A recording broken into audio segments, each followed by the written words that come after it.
No, not. Oh, that's Too top. It's too top heavy. Morning, everybody. Hiya. How are you? Morning, Mandy. Morning, Ellery Jones. Morning, Raspberry Mojito Girl. Morning, Cloda. Morning, Fiona. Morning, Jordan. How are you all? I went out last night on a school night. It was a bit tough getting up this morning.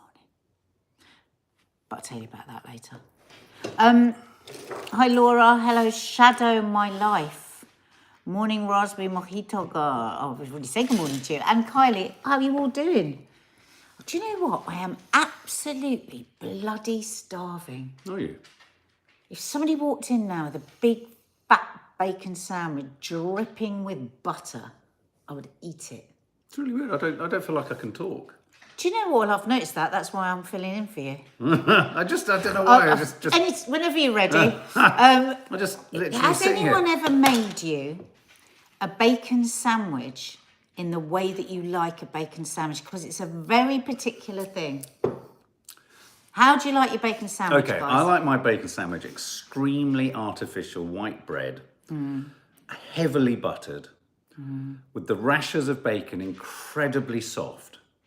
So everything about this is floppy. Soft. Floppy. Don't want any crispiness, don't But want any do you want the rindiness. fat browned? A little bit. You want a ham sandwich? No, I don't. Yes, you do. No, I don't. You want a ham sandwich? No, I don't. I like the succulent sort of juice that comes can out I of just the say bacon. something? It's quite annoying to me that we've never gone, oh, should we have a bacon sandwich? You never say yes. You go, I really no, well, I don't like because what... we're always on some strange kind of eating, not strange. No, we're not. I'm never on a strange I am. eating. I'm not allowed a bacon sandwich. Yes, you are. Who said you're not allowed to bacon sandwich? We're talking about once or twice a year. If you have bacon sandwiches every single day of your life, you're going to have problems with your bowels. Otherwise, not. The only time I ever eat Marmite on toast is when in an edit suite using an editor, because you can sit there and it helps me. And the only time we ever have a bacon butty is from a sort of location van or on set, when we're filming. You go and do a bacon butty run. And I have to say, a bacon butty standing in the cold with a sort of North Face jacket on is rather lovely. Oh, Anita Burt likes a bacon on a fruit toast. Bacon on fruit? What is that, like bacon on malt loaf? Like unsalted, like on a raisin? Oh, like on a currant bun? Oh, God. It's sweet and sour? No, it's not sweet and sour, is it? So I like mine, rather like Mark, I like soft, white, buttery bread. Oh, my God, I've got to have a bacon sandwich. I like the meat. Hi, Faith. So if I'm using back bacon, I like the meat to be soft, but the fat has to be crispy. Or if I'm having streak, it has to be thin. Now, don't bring me an unsmoked piece of bacon. Why do hotels do it? It's just not bacon. Don't say me what? Unsmoked. What is the fucking point of that? It's not bacon. Oh, I hate just people who get like that. It's like that place we went to and they had sweet butter. Don't fuck with this shit. Don't give us sweet butter. We don't want sweet butter. We don't want unsalty. He was sat there at this place we went. And he goes, oh no, and he was really looking forward to bread. He doesn't drink. It's like, let him have bread and butter whilst I'm having a glass. Let me have bread and. And he was like, oh no, it's got sugar in it. I went, it's well, let's so get annoying. some non-sugar butter. And he was like, No, don't ask. No, we'll look like arseholes. We'll look like that. So I just went. I didn't realise it. And he went. I didn't realise. I'm really, really sorry. I said, the sweet butter is lovely, but is there any chance we could just have some normal butter? She went, yeah, sure. When I got the butter, you were going to eat a whole plate of bread and butter that you didn't like because you couldn't just say, sorry, have you got any butter? I was worried we'd be like a wanker, but what wanker serves butter with sugar? Exactly. He who hath not wanked cast the first stone. Did you mean to say that? He who hath not wanked. Sorry, guys. It's not your most usual news digest. Oh, at least we've got you talking. We did wonder for a while there. Bacon sandwiches, not wanking. Faith Goodman, crispy bacon with loads of butter in soft plastic white bread. Yeah. Me. Yeah, you've nailed ticked his it. box. On top of that, I tell you what I do like is when you're ticking all his boxes. In fact, that's one of the few things Nanny Thelma could do. Add in a runny egg. Well, no, boom, now boom, you're pissing shakalaka boom, stick it up your bum, go in another room. Mark, Well, no, he's gone too far now. Don't encourage him. I want a bacon let him wear sandwich with himself an out. egg. Huh? A bacon sandwich with an egg is not a bacon sandwich. It's an egg and bacon sarnie. Don't fuck with the bacon sandwiches. It's a step up. Do you know what I used to love in the 80s? I'd been to America and I had my first ever BLT. And made properly, like lightly toasted toast. I think we have to do this for meals and minutes. Oh, fucking hell, I'm hungry. And then mayonnaise, but just the right amount. You don't want it like oozing. And then the perfect crispy lettuce, tomato, crispy bacon. Stop it. So good. BLT, despise. No. I despise the BLT. Mark, stop it. No, because you've not had a proper one. I have. No, you haven't. I've had every type of How BLT. many things have I made you that I can't eat that? That's disgusting. And BLT. then I make it and you go, oh, it's nice. BLT, the addition of tomato and lettuce to an intently unhealthy sandwich is sacrilege. You make sure the lettuce is iceberg and then it's not No, healthy. crispy. Iceberg is an Why put it in there? healthy lettuce. I think we're demonstrating a clear dependence and need for a bacon sandwich. Do you remember when we had this about the crumpets? And then we were all fancying fucking crumpets for a month. And guess what? Hell. I've got a packet of crumpets over there, which I'm going to break into. I've seen them and I've avoided them. Rachel Mason. No, you can't, 'cause that's Rachel for meals and minutes. Mason has thrown the cat amongst the frickin' pigeons. Rachel, why did you have to say this? Look, I'm partial to a sausage and mustard sandwich. Are we talking about sausages? No, we're not, Rachel. We're talking about bacon. You were talking about sausages last night.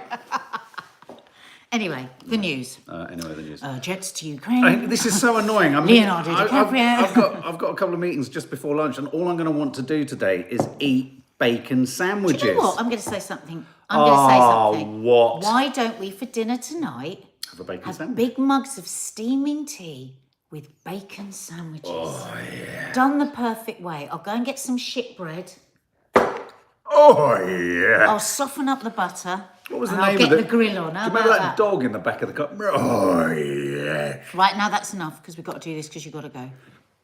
I really want a bacon sandwich. Who remembers? Mark, you've gone too far. Calm Who down. remembers Harold? Is it Harold and Hilda? Who used to wear the same jumpers in the sitcom with Richard Bryars? I don't know why we keep doing Ever Decreasing Circles, We wasn't it? accidentally Harold and do Hilda. this. Was it Harold and Hilda? Was it Ever I've Decreasing? worn that for ages. I know, babe. You know why? Because my... why am I Can shouting? you please shut up now? Yeah. I've told you nicely about 4 times. Stop. It's too much. Do you remember...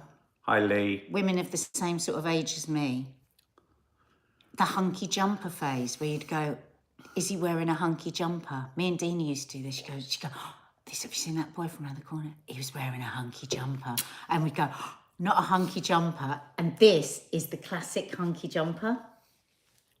Does anyone, was this just me and my sister, or does anyone else identify with the hunky jumper? I quite like a man in a hunky jumper. Do you? Yeah, nothing Can you else, resist though. a man in a hunky jumper? It's a bit like a uniform. It has the same effect on me as a uniform. Do you know why I think this one is particularly hunky? Because it's also, it looks like chocolate. It means you want to break a bit of me off. Colour. I mean, honestly, I'm going to go as far as to say I find that as sexy as a fireman's outfit. That's so predictable. I'm sorry. Oh, and let's talk about predictable things that turn men Fire on. hose. Are you really wanting to go there? I don't think it's as predictable I don't as think the I've things... revealed anything about me recently. Mark, you reveal something about yourself every day to me.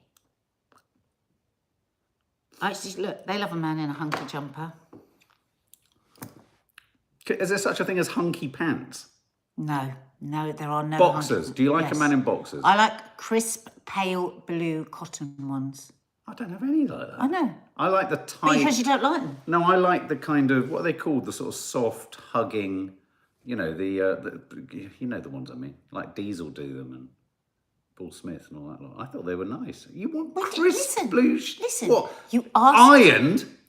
Well, I do like tight ones, but you know that my obsession all through my childhood, you know what it was? No. Paul Newman.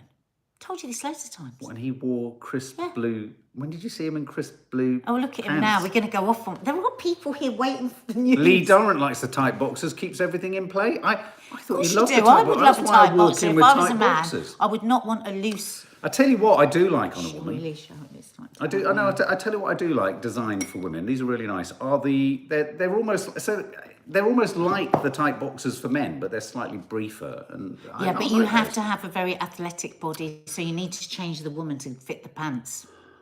Because I've got a curvy body, that doesn't work. Sorry. Nick Cayman, the Nick Cayman boxers. Is that what you like? Yeah. Oh, why haven't I got any? Because am I disappointing you every time I get my kit off? No, it's like fair enough. Do you lie there thinking he hasn't got any? Do I disappoint you every time I haven't got some slim athletic boxer girls? How have we got here from bacon sandwiches? Fuck knows. What's the connective thought? We're going to drop stories as we go along here. We're going to drop... We'll drop something. Maybe we'll drop vaginal gummies. It's a shame. Along across the floor to see who picks them up. I've asked, this is really intriguing me. I've asked a question which was one of the top news stories of the day, which is Rishi Sunak has been running around with a Royal Air Force helmet on. Running around. He has. There's a photo of him and Zelensky. Zelensky, look, is cutting quite a sort of fine figure with it. Rishi Sunak looks like his body literally can't hold the helmet up. And they're running across an airstrip, and obviously Rishi Sunak screaming, "We'll send you jets, we'll send you jets." Russia have said grave consequences will occur, which, if I'm really honest, they've not said for the first time. They've said this quite a few times. And I just wanted to ask, what do you think about sending jets to Ukraine? Further banter. No, I know. but I got a very quick opinion on this. Go on then. We absolutely shouldn't. Yeah. It's as simple as that. I don't think there's any grey area. But what about the people that say that basically Ukraine are fighting the war that we could end up fighting further down the line? And I think there is truth in that. I think you fight it in the way that we're fighting it. I think this is no disrespect to Zelensky, but with all due respect, Zelensky could keep.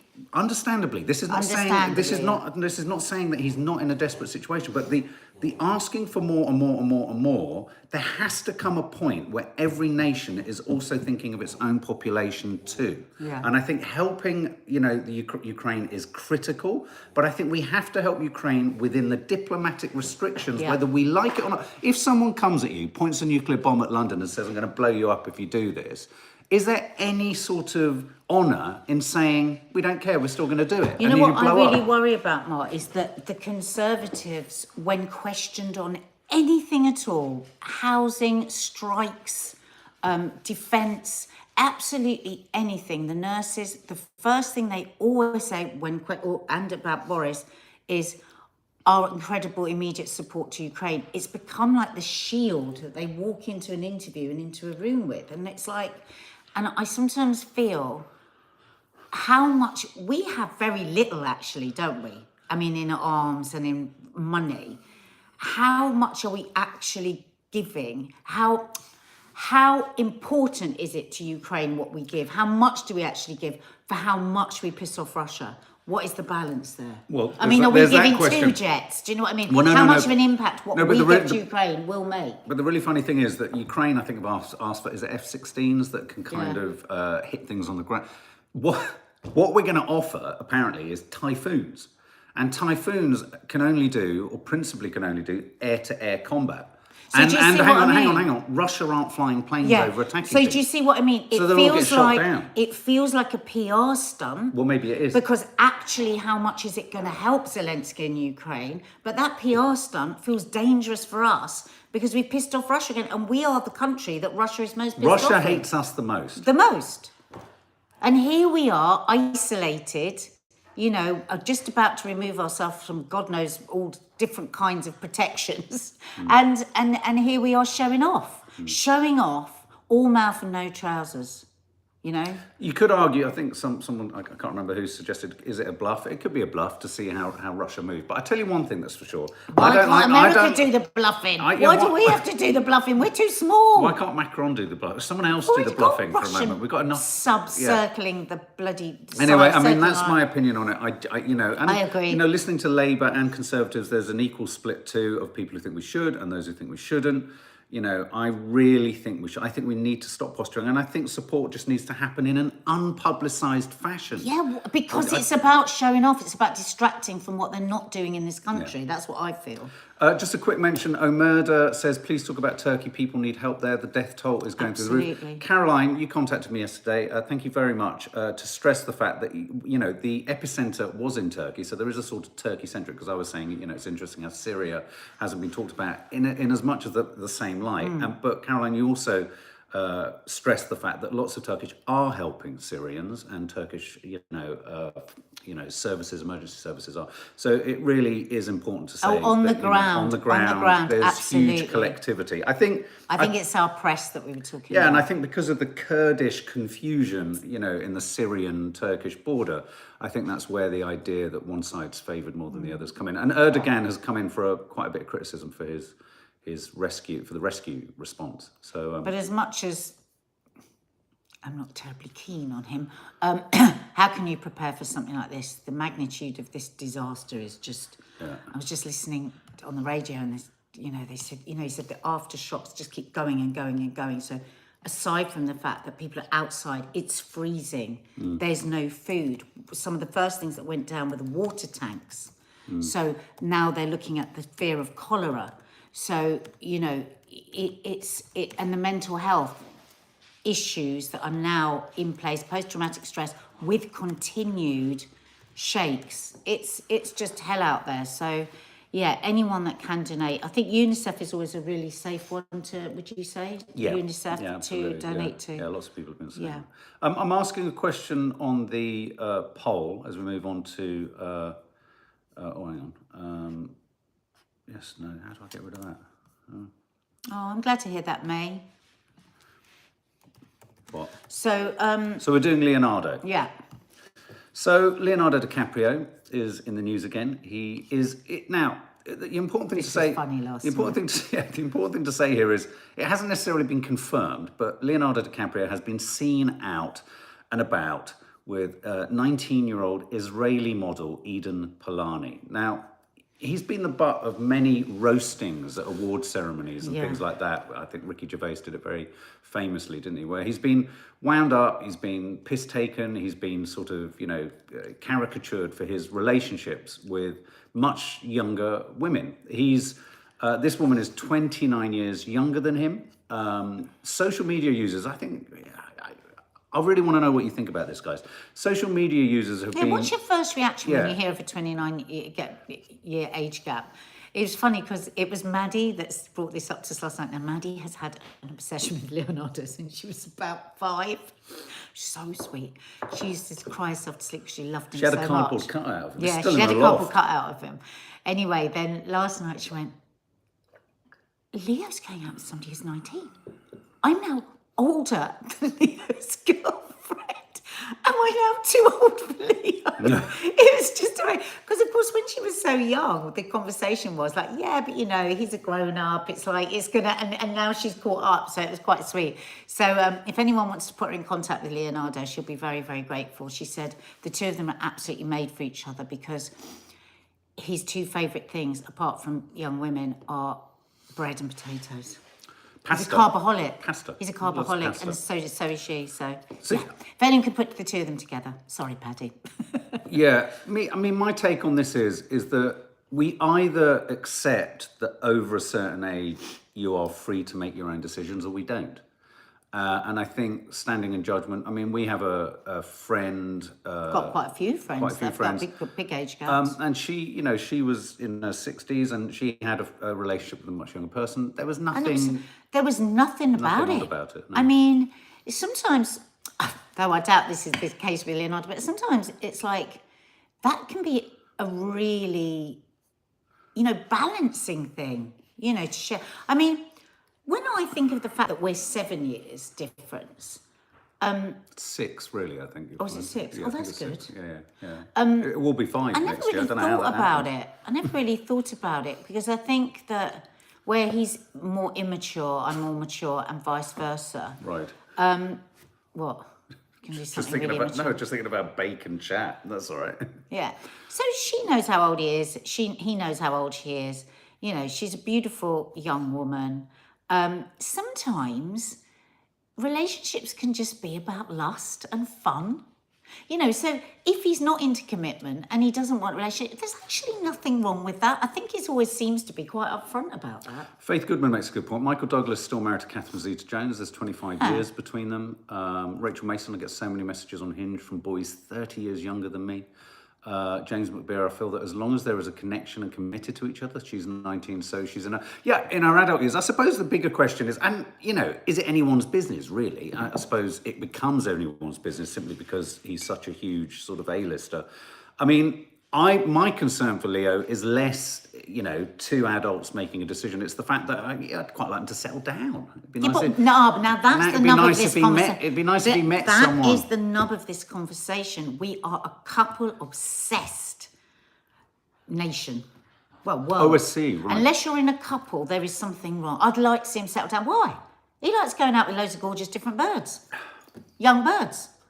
And as long as the consent is there, obviously, we caveat always with that, then, and nobody's being done any harm. Why? We just assume that anyone that isn't with somebody else, we're just going to hope that one day they settle down. I think it's so old-fashioned, that. Mm.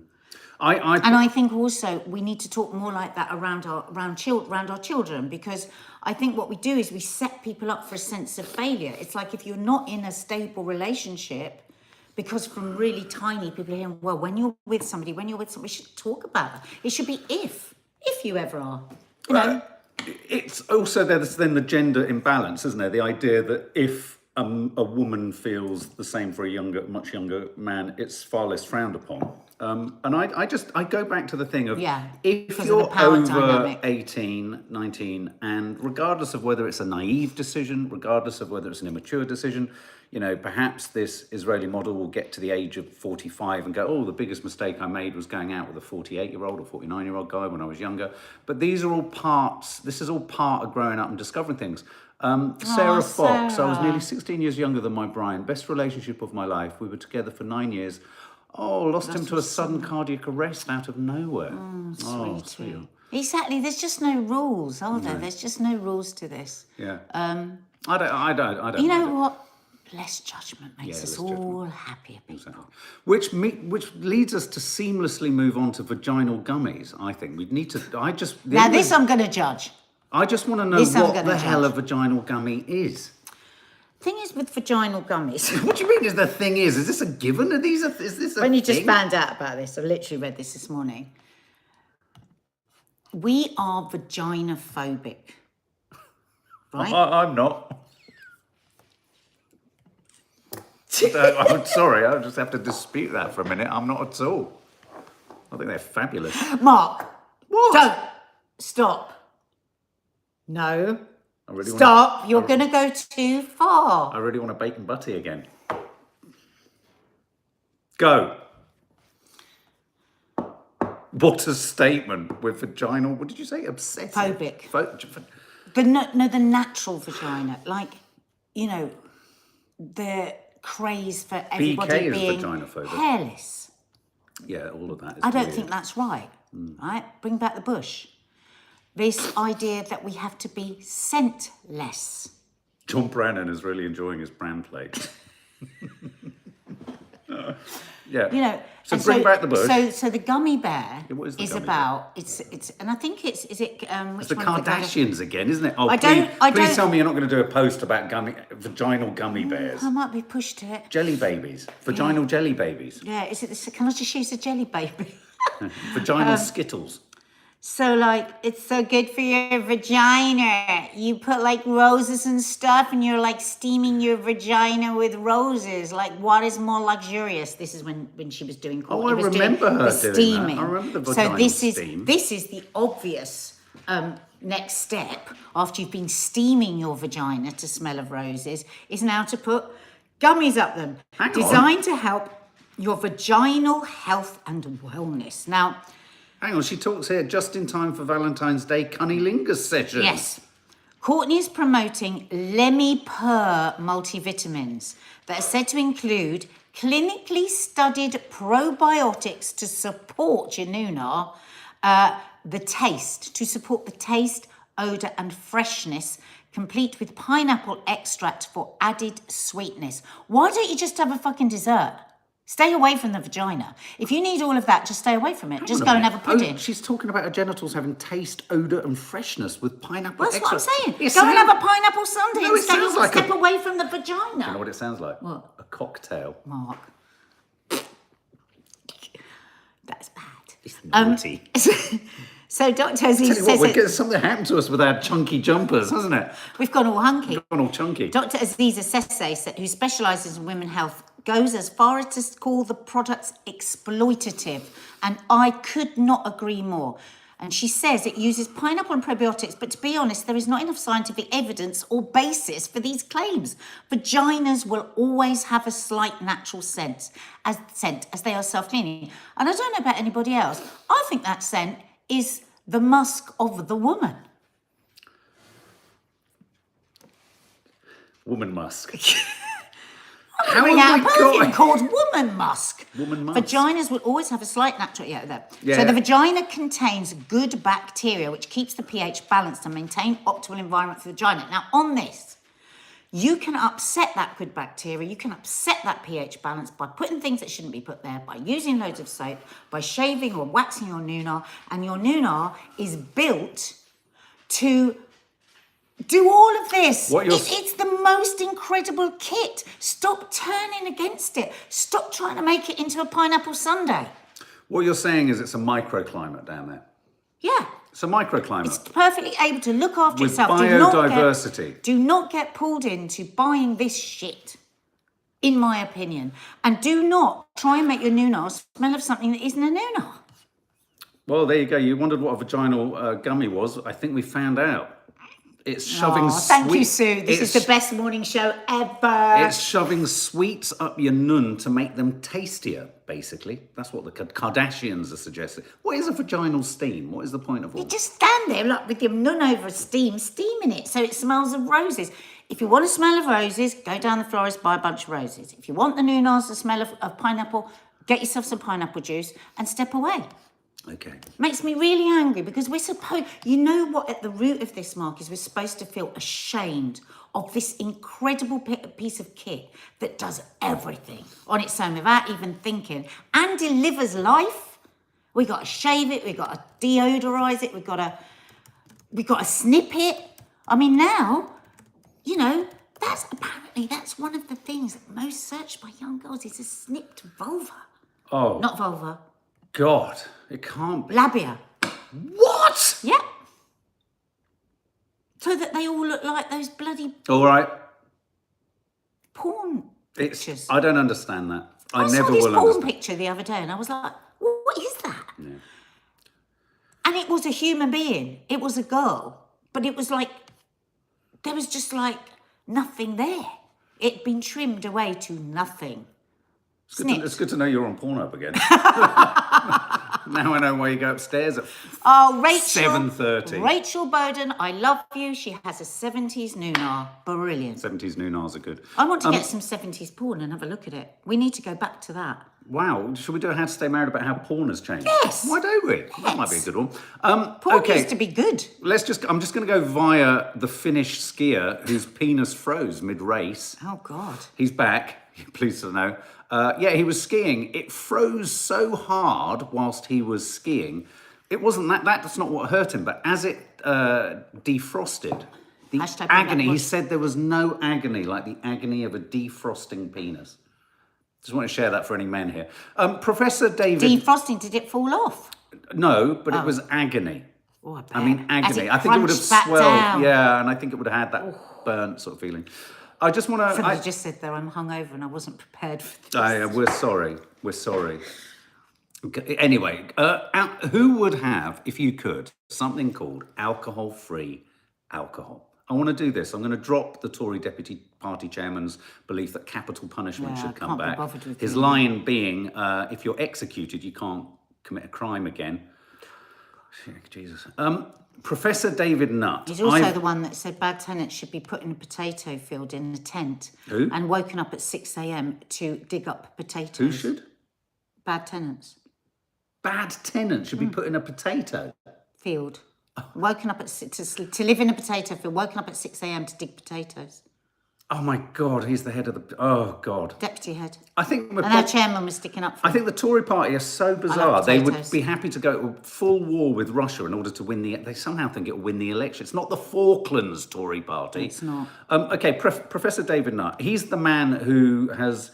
He's a curious character, this guy, because on the one hand, I think he's got a lot to say that's really important about the decriminalisation of drugs, etc., the relative harm of certain drugs versus alcohol. Interesting. But he's developed something that, for me, presents what seems like an immediate solution for drinkers, but a bit of a complicated thought for alcoholics or recovering alcoholics. He's invented a new alcohol, a synthetic alcohol. Listen to this. That in 5 years, you'll be able to drink with none of the downsides. Now, downsides is the word that I think we really need to concentrate on here. Now, this chap is a great advocate of not drinking, isn't he? Well, he said, no, not necessarily. Oh, I thought he was. No, the thing about Professor Nutt is he's actually a great advocate of legalising everything and allowing people to take everything, not believing. Oh, got it completely the wrong way round. Well, no, but I think he's about redressing and addressing the addiction problem. Yeah, no, the kind of what he says, arbitrary criminalisation of certain drugs versus other drugs. For example, he has a very sort of very liberal attitude to things like spliff and what have you. Now, the problem I have with David Nutt is that he's always dealing with drugs and alcohol within a scientific setting where everything is pure, everything is, so like when he talks about spliff, for example, he's not necessarily talking about the ludicrously strong, laced skunk that is on the streets. He's dealing with laboratory spliff. But this idea is that what are the downsides that he's looking to solve? He's saying that this synthetic sort of chemical that he's created that could be put in drinks will give you the positive effects, which is the buzz, the relaxation, the lowering of inhibitions when talking to strangers, and it will remove the health implications, such as the hangovers, damage to the liver, and it will keep you at the equivalent level, regardless of how much you drink of it, at the constant level of having like 2 glasses of wine. Which is my preferred state. This, for me, I would 100% buy this. Would you? Because I don't like getting drunk anymore. I don't like... the thought of going to blackout would be just horrific, though I know lots of people do drink to blackout. That's the aim, isn't it? I mean, your aim is to get to blackout. That's what you... Not always, but my aim was to drink a lot more than a couple glasses of wine, because I wanted to My favourite thing is a couple of glasses of wine. Right. Even just one, actually. Just that first lift. I love that. Of course, years ago, I wanted to be absolutely slaughtered, and I was, half a bottle of vodka and then a load of tequila shots. I had a problem with drinking. There's no doubt about it. I was like... If Mark hadn't got sober, we would have both ended up as alcoholics, for sure. I was one. So, but now, where I am now, I just like to be a little bit tipsy. Like, sometimes I will have a glass, I will have that much wine in a little... Have you seen me? Sometimes at dinner, I have that much. Drives me nuts. Literally that much. Because I just like that just tiny little thing of just going, So this, for me, would be brilliant. For you... I think it would be a fucking disaster. Well, I think it would create total carnage. Euphoric recall. You'd want more. You'd want more because that's the whole point. One is never enough. Precisely. So if it took you to the equivalent of 2 glasses of wine without any of the negative physical side effects, it will trigger you to then the most ultimate side effect, which is go and seek out stuff that takes me further than 2 glasses of wine. Exactly, because the very famous saying is 1 is too much and 100 is never enough for an alcoholic. Yeah. Because it would totally trigger you. Within weeks, you'd be drinking like a nutter. Yeah, first drink, was it first thought, second thought? You go for 1 drink, it's never 1 drink, it's more than that. And so I think... And interestingly, he says, as a professor of neuropsychopharmacology and a specialist in sort of addiction issues, it strikes me as odd that throughout his kind of talk about this, he doesn't actually talk about the potential for cross-addicting from it. So, but having asked you guys, let's assume you don't have a problem with alcohol, you're not an alcoholic. Right. The vast majority of people, 62%, would drink alcohol-free alcohol. And is that, guys... No, but it's not like the alcohol-free... I don't like alcohol-free alcohol now. No, but he's calling it alcohol-free alcohol. So, he's... But with a small buzz. What do you think, guys? I think it's lethal. It could really mess up people's life. Major trigger, Lee Durrant. Sonia, I totally alcoholic, agree. 19 years sober. Yeah, it's just... we were like... Yeah. No. Tez, give me one glass of cheap wine and I'm fast asleep. I buy the mini bottles of wine as it's just me that drinks it, says Pixie Petal Jenny. And I hate wasting wine. I might not want it for another week or two. Exactly. I mean, that the other thing is, it's also like, I won't waste it. So what I'll do is drink it all, but it's more of a waste to put it into your body than it is to pour it down the sink. So when people say, oh, but those small bottles, it ends up being so expensive. No, it doesn't, because you're not over drinking. Caroline Ibbotson. We need to go, Yes, I've got to head off. Yes, the psychology would be so destructive, Caroline Ibbotson. So once again, we haven't reached etiquette. So it feels like it might be a Friday topic. What have I got? Don't ring the doorbell, but do clear up. Oh, right. So that's the etiquette. Okay, guys. Got a birthday, Claire. Happy birthday to you. Happy birthday to you. Happy birthday, dear Claire. Happy birthday to you. And as A Frog says, who's off to have a bacon sandwich? I want one too. Bye, everyone. Have a good day.